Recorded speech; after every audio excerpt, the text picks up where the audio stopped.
وأشهد أن سيدنا وسندنا وحبيبنا وحبيب ربنا محمدا صلى الله عليه وعلى آله وأصحابه وذرياته أجمعين. أما بعد فأعوذ بالله من الشيطان الرجيم. بسم الله الرحمن الرحيم. واعبد ربك حتى يأتيك اليقين.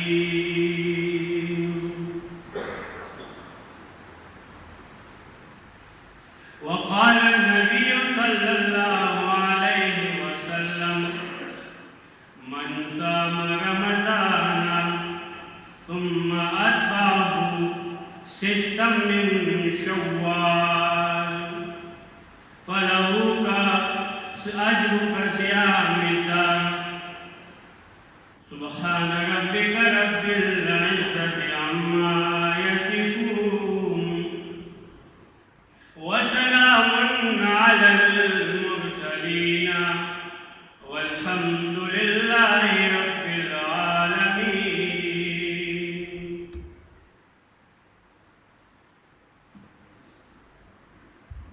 محترم حاضرین،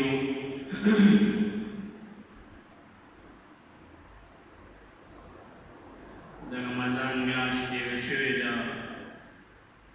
د عبادتونو د رحمتونو مبارکه میاشت چې رب او د الله رسول اعلانونه کوي چې دا د مغفرت میاشت ده، دې کې د رب نه مغفرت طلب کوي او مسلمانان په هغې کې د الله بندګي کوي، شب و روز لګیایي، رب رضا کوي. کله چې رمضان ختم شي او شوال شروع شي، نو د خلکو هغه جوش او جذبه او ولوله هغه په کمېدو شي. عبادتونه هغسې نه کوي چې څنګه پکار او چې څنګه په رمضان کې کول. د رمضان د عبادتونو هغه تسلسل برقرار ساتلو دپاره الله په موږ باندې د خپل حبیب په ذریعه موږ ته یو طریقه وښوله، یو سنت عمل موږ ته میلاو شو چې د شوال شپږ روژې ونیسه. لکه تا سابقه ټوله میاشت مخکې د یوه میاشت روژې نیولي دي، عبادتونه دې کړي دي، نو एकदम هغه بند نه کړي. د هغې دپاره ته داسې وکړه چې د شوال دا شپږ روژې دا نیول شروع کړه. لازم نه ده چې ته خامخا شپږ مسلسل ونیسې. مسلسل شپږ روژې نیول دا لازم نه دي.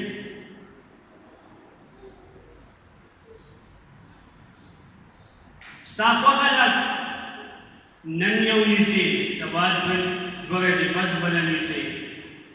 هفته پس نیسې، خو بهرحال د عادت د شپږو د پوره کول دي او اجر یې څومره دی؟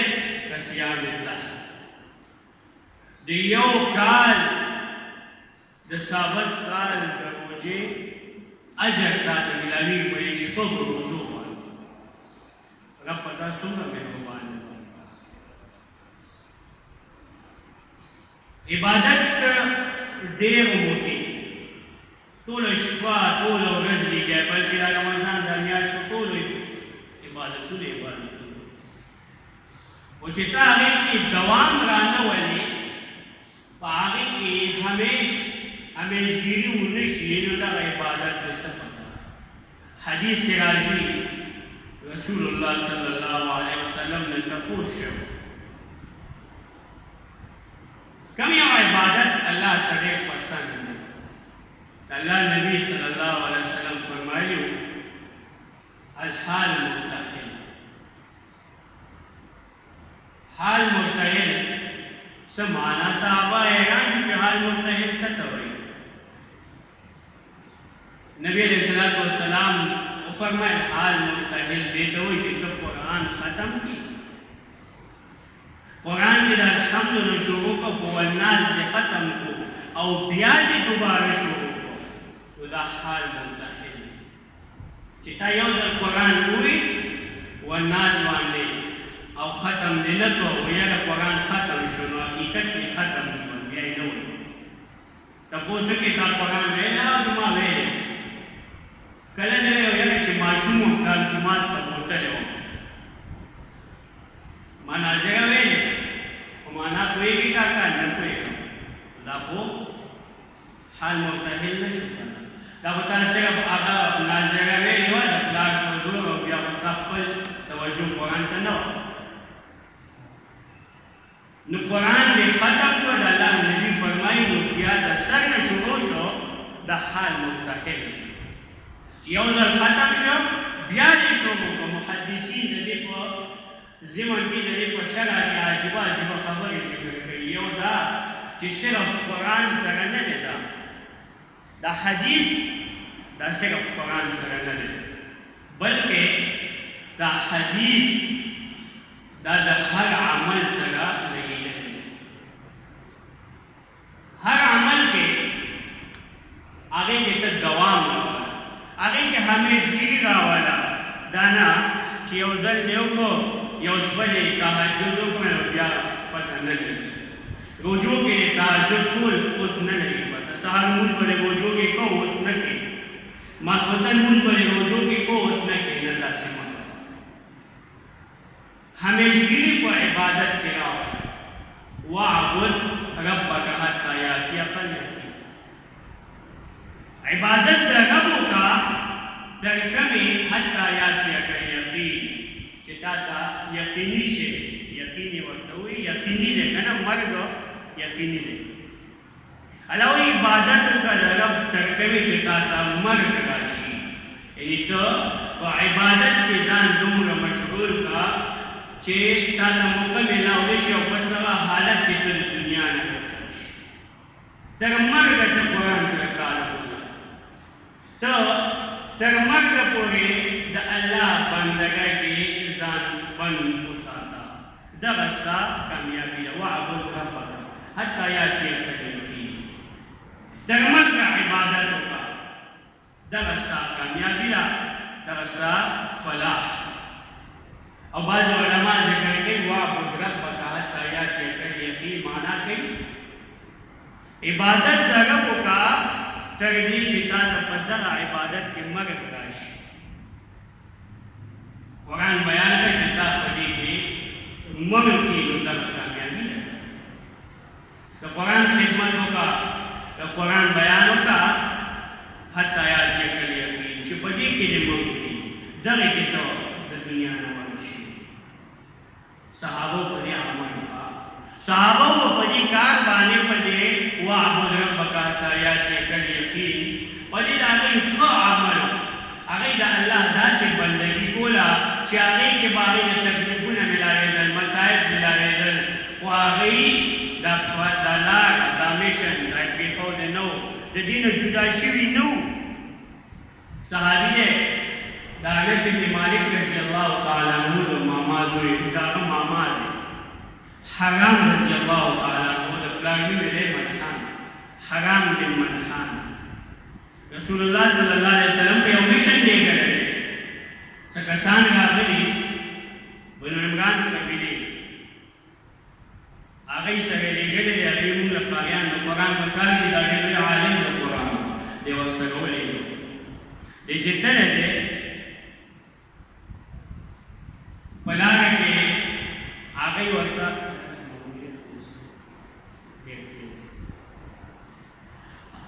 لاره کې چې روان شوي دي نو په لارې کې ورته هغوی کسان کینولي وو او ټول صحابه او یا کسان هغوی شهیدان کوم میشن روان ډېره تلل چې هلته کې غنیمت حاصل کړو یا دې راتلل چې هلته کې دولت ملاوېږي ښځې ملاوېږي مال دی حکمراني ده پاچاهي ده نه څه راتلل د الله د کتاب خدمت چې په لارې روان شو شهیدان یې کړل دغې کې حاګان بن ملحان رضی الله تعالی عنه په نیزه لګېدلی دی هغه یې په نیزه والی دی او د هغه وینې هغه بهر څڅېږي د هغه وینې راغلي په مخ یې مږي او دغه وایي په خولې یې کلمات دي فزت ورب الکعبه فزت ورب الکعبه زه کامیاب شما زما دې د کعبې په رب قسمي زه کامیاب شما قسم په الله زه کامیاب شما زما دې د کعبې په رب قسمي زه کامیاب ولې هغه کامیابي د هغه کامیابي په کتاب باندې بنا کېدو کې وه هغه کامیابي دې ته ویله چې په قرآن باندې ځان قربان کړي په دې کتاب باندې ځان قربانول دا کامیابي وه دا د هغې کامیابي وه فزت ورب الکعبه فزت ورب الکعبه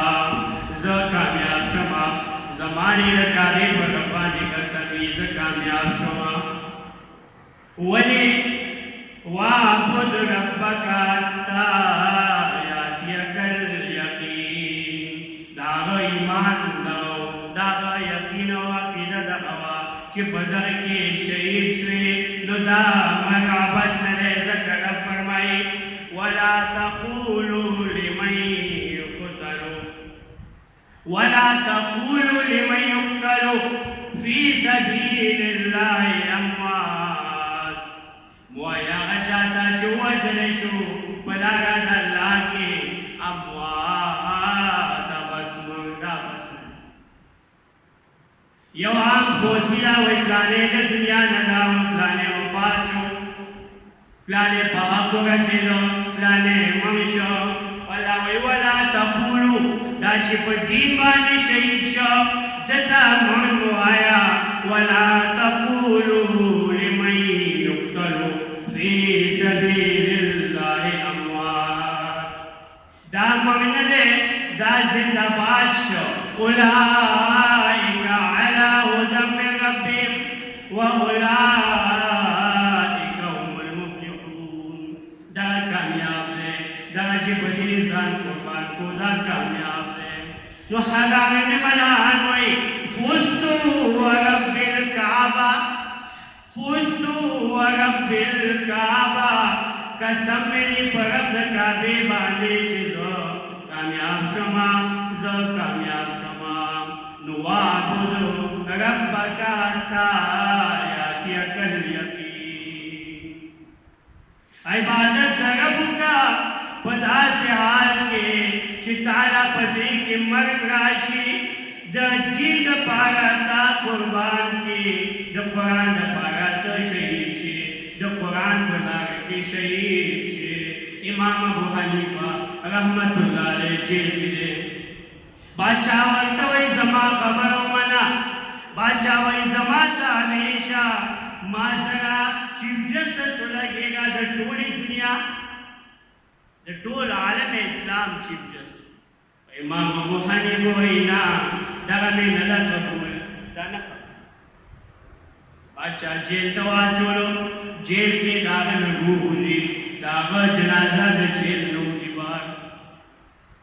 شیخ الاسلام امام ابن تیمیه رحمت الله علیه لوی عالم باچا جیل ته واچو هغه لوی خلک هغوی د باچاهانو نه منل هغه د باچاهانو دربارونو ته نه خوشحالېدل هغوی به تښتېدل امام بخاري رحمه الله ته ویې راشه زما باچا زما دربار ته راشه زه به تاله ډېر لوی مراعات درکړم تا به یو بنګله یو محل او ستا به خپله تنخواه وي باچا زه دین زه قرآن او حدیث ستا په دربار کې نه زه لیده کوم زه نه راځم هغې جلاوطن کو د ملک نه ووتو دا د هغې تاریخ و دا د هغې هغه ماضي و زمونږ د اسلام ماضي هلته ډېره عجیبه روښانه داسې نه و نن زمونږ مسلمانان هغه خو ډېر وروستو تللي دي مسلمان باندې کافر غالب شوی دی. ولې؟ دا خپل تاریخ یې کړی دی. د قرآن او سنت پرېښودي دي، نو د هغې په وجه د نن د کافرانو لاندې دی. څه به کافر او څه به د هغه زور، څه به کافري او څه به یې غلبوي. مسلمان دومره کمزوری شو نن چې کافر راځي او په موږ باندې تجربې کوي. کافر راځي زموږ په ملک باندې یرغال کوي، زموږ مسلمانان وژني، زموږ مسلمانان ماشومان زنانه کورونه ولا خرابوي. مسلمان به نشي کولی. نن کافر راځي په موږ باندې څه څه څیزونه راولي. نن حالات وګورئ که نه، په موږ جوماتونه دا چا بند کړي دي؟ جوماتونه زموږ دا چا بند کړي دي؟ خو د هغه طرف نه راغلی دا سازش دی. حالات داسې دي چې تا جومات خواته هم نه پرېږدي، وایي نه به ځې. الله دې حالات ښه کړي. هغه ځای چې هغه د مسلمانانو د ایمان د مضبوطېدو، چې هغې کې د رب عبادت کېده، هغې کې د قرآن بیانونه، د قرآن درسونه بند شو، دورې بندې شوې. ولې؟ دا ټول هغه د یهودو هغه خبرې دي. او بعضې چې چاته دا ووایي نو وخاندي، یا دا تاسو یهودو په سر سره وایي، تاسو هر څه یهودو په سر باندې ته وایي. بهرحال خبره ځي بل خوا. شیخ الاسلام رحمه الله واعبد ربک حتی یاتیک الیقین، هغه په جیل کې دی او د جیل هغه ځای جیل ډېر ساجبوي. الله دې موږ ټول ساتي. شیخ الاسلام په هغې کې د دین خدمت کوي، بیا هم منع کېږي نه لګیا دی. کتاب لیکي، باچا چې پوه شو چې دی خو بیا هم نه منع کېږي، قلم او دوات دا کاغذونه هر څه پکې ضبط کړ، دی بند د قرآن شروع کړ. قرآن یې وایي د قرآن حافظ، قرآن وایي 52 ځلې قرآن، 52 ځله د قرآن وایي. آخري ځل چې قرآن وایي د سورې قمر آیتونو ته راغلی دی، تلاوت د قرآن کوي. زما ستا غونته کې نه و، هغه په قرآن پوهېده. هغه قرآن آیتونه وایي ان المتقین فی جنات ونهر، ان المتقین فی جنات ونهر فی مقعد صدق عند ملیک مقتدر. ان المتقین فی جنات ونهر، یقیناً معاہدین متقیان پرہیزگار عیدن کی اللہ نا. متقی چاہتے ہوئی، متقی چاہتے ہوئی صحابی نے آقا معنی کی عبداللہ بن عباس رضی اللہ، عبداللہ بن مسعود رضی اللہ تعالیٰ، الذین یتقون الشرک ویعملون بسنت رسول اللہ صلی اللہ علیہ وسلم. آغا سوک متقی چی آغا دا اللہ نا، دا اللہ سرا دا شرک نزان بچ گئی او با سنت رسول اللہ عمل کی. دغا متقی دے الذین یتقون الشرک ویعملون بسنت رسول اللہ صلی اللہ علیہ وسلم. تو امام ابن تیمیہ رحمہ اللہ قرآن بیانی اور قرآن پر دوران کے جلال راغلے داغا سر قلم کئی، داغا نروزی، داغا جنازت جیل نزی. وَعَبُدُ رَبَّكَ حَتَّى يَأْتِيَكَ الْيَقِينُ. عبادت دا رب کا تردی چی تالا مرگ راشی. بدغا حالت دا قرآن پر خدمت کی، بدغا عبادت کی تالا مرگ راشی. بدغا کی تو دنیا نزی، بدغا خدمت دا دین کی، بدغا دین سرستا محبت دے، بدغا دین کی طریقہ ہے دا قرآن اور دا سنت بیان کے، بدغا کی ہوا چلے. نو دغا استا کامیابی دا ولا تقولو لمن یقتلو فی سبیل اللہ اموات. اللہ وی چی دغا حالت کی دنیا میں رخصت شو، نو دتا مغنو آیا دے مغن دے آم مغن دے دسر شہید آیا لانے شہید شو. چی پا دین مانے شہید شو، نو اگر دتا مائی چی اگا حالات شو. تنظمون کا میڈیا سکی پا کشمیر کی دمرا حلاک شو او پا افغانستان کی دمرا حلاک شو. اینا اللہ باندہ دا کو دین نپارا کری دی کہ ہر سن دی، کہ چاہ بوتری دی، کہ ہر سن دی پاو پا یو ایمانی جذبت دلے دے. تو تا هغه ته هلاک وای په فلسطین کې دومره هلاک شو په شام کې دومره هلاک شو بنده دجالي دا دجالي میډیا وای دا وی هلاک شو دا هلاک نه دی رب وی ولا تقولوا لمن يقتل في سبيل الله اموات دا عباس مرګ نه دی دته مرګ مو آیا دا شهید دی دا شهید شو نو واعبد ربك حتى يأتيك اليقين عبادت کا درب خپل حتى يأتيك اليقين تر دې چې راشي تا ته مرګ تراله ترغه وکړه نو رمضان ختم شو مطلب دا نه چې ته عبادت وکړې رمضان ختم شو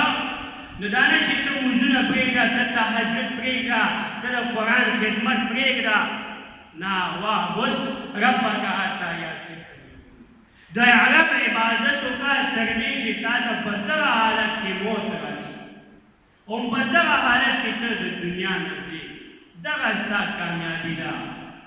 علامه ابن قیم رحمه الله د عبدالحق الاشبیلی رحمه الله قول ذکر کوي الجواب الکافی کې فرمایي علامه الاشبیلی رحمه الله وایي چې کوم انسان د دنیا دا ژوند په کم مشغله کې تیر کړي هغه له موت هم په هغې کې راځي د هغه مرګ هغه هم په هغې کې قرآن خدمت کوي مرګ به قرآن سره دمتوب کوي مرګ به په ډمانو سره کوي دارنګې نور نشې تماشې کوي نو د هغه مرګ هغه به هم په دغه نشو په تماشو په ګندګو کې د هغه چا زندګي بدماشو په دغه کې تېرېږي نو ګوره چې مړېږي نو د بل د لاسه مردار شي دغه کې ژوند هم په دغه کې د دنیا نه ځي بیا دا د رب قانون دی چې په کوم شي کې ستا ژوند او زندګي وه هم هغې کې ورته ځي نبي علیه الصلاة والسلام چې دنیا نه ځي په خولې د رب ثنا ده په خولې کلمات دي الله اکبر الله اکبر الله اکبر الله اکبر الا ان للموت سکرات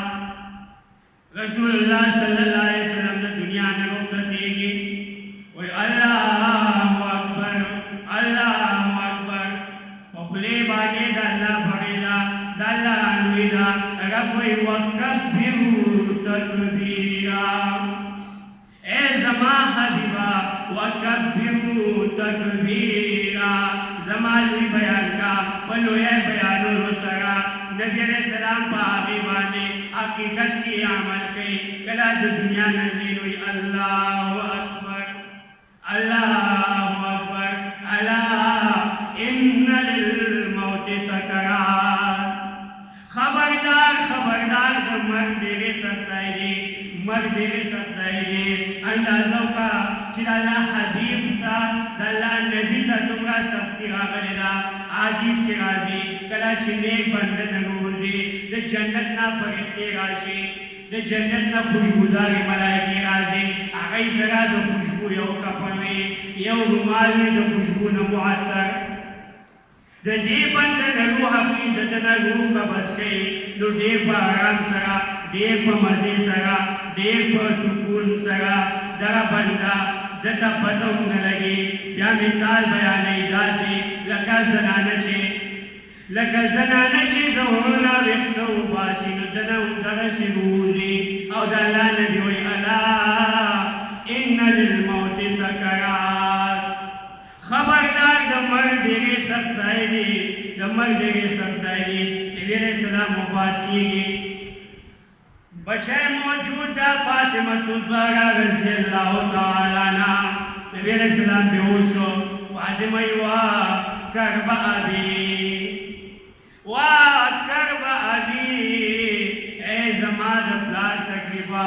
جانې برداشت نشي کولی تکلیف په بابا جان دی خو فاطمه برداشت نشي کولی وا کرب ابی اے زما د پلار تکلیفه اے زما د پلار تکلیف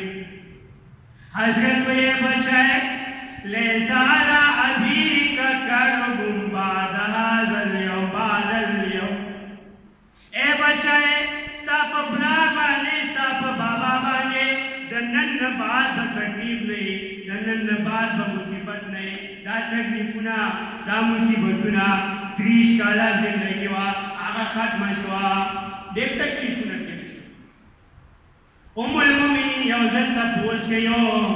او حبیب او سرداره او زما د سر تاجه آیا په تا باندې د احد نه زیات د احد د ورځې نه زیات تکلیف راغلی